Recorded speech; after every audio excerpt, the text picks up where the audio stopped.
हाँ, तो रिफ्रैक्शन क्या होता है बेटा? रिफ्लेक्शन हमने पढ़ा था कि change in the path of the light without any change in its medium, that is reflection.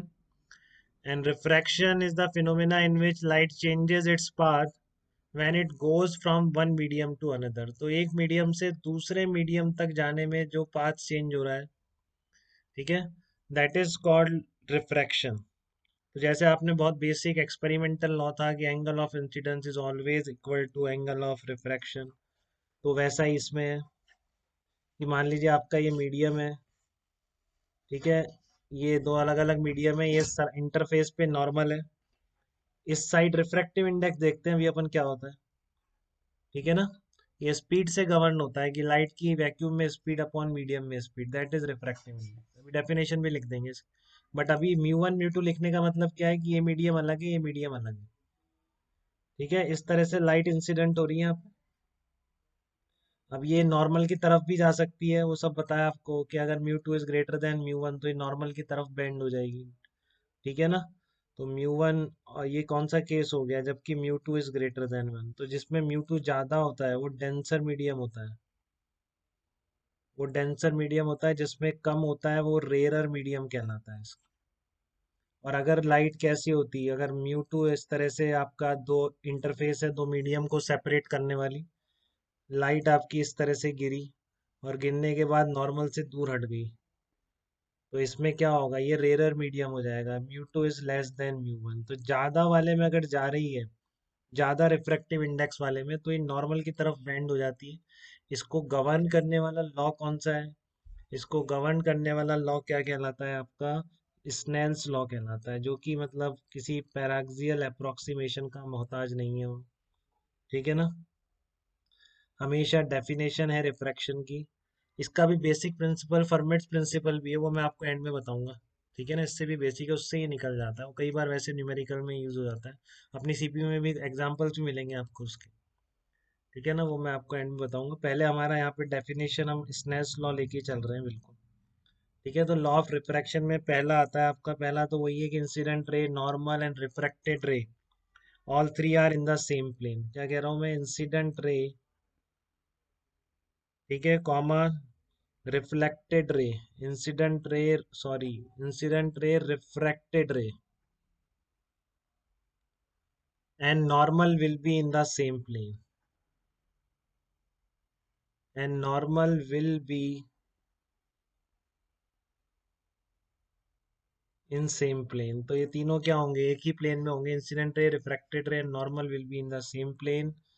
और सेकंड है आपका स्नेल्स लॉ, इसको स्नेल्स लॉ बोलते हैं सेकंड लॉ को। सबको ध्यान होना चाहिए बेटा, किसी ने पहली बार पढ़ रहा है तो बहुत ध्यान से ही पढ़े। स्नेल्स लॉ का मतलब है mu one sine i, mu one refractive index into sine i equal to mu two into sine r. एक मीडियम से दूसरे मीडियम, मतलब mu into sine theta constant है। तो कई चीजें अपन निकालेंगे इससे, बहुत अपन एक लाइट गिराएंगे टेढ़ी मेढ़ी, उसकी ट्रेजेक्टरी तक निकाल लेंगे, काफी कुछ कर लेंगे अपन, क्योंकि अपन को कैलकुलस आती है इसलिए, ठीक है।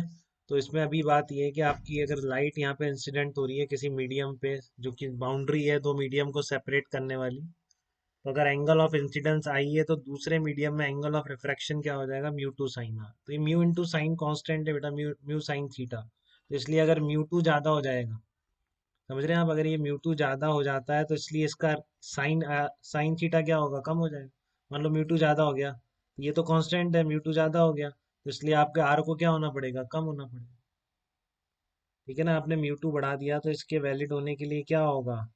म्यू टू तो बढ़ गया, अब ये चीज कम होगी तभी तो बराबर हो पाएगी ना, तो इसलिए आपका ये इधर बेंड हो जाती है। तो इसलिए हम बोलते हैं कि जब ज्यादा डेंसर मीडियम में जा रही है, डेंसर मीडियम मतलब जबकि रिफ्रैक्टिव इंडेक्स मीडियम का ज्यादा है, तो लाइट की बेंडिंग टुवर्ड द नॉर्मल हो जाती है। और अगर वो रेयरर मीडियम की तरफ मूव कर रही है तो अवे फ्रॉम द नॉर्मल हो जाती है, इस स्नेल्स लॉ को फॉलो करने के चक्कर में, और कोई रीजन नहीं है इसका, ठीक है।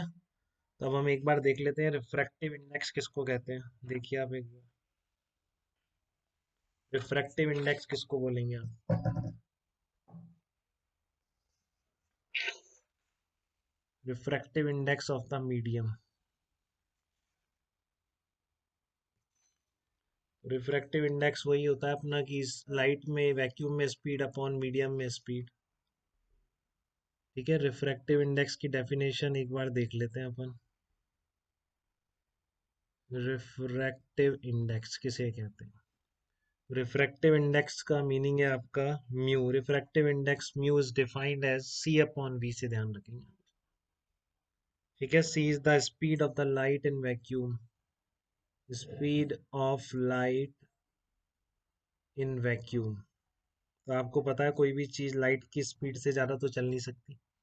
किसी भी मीडियम में स्पीड वैक्यूम की स्पीड से ज्यादा नहीं हो सकती लाइट की, वो मैक्सिमम स्पीड है संसार की।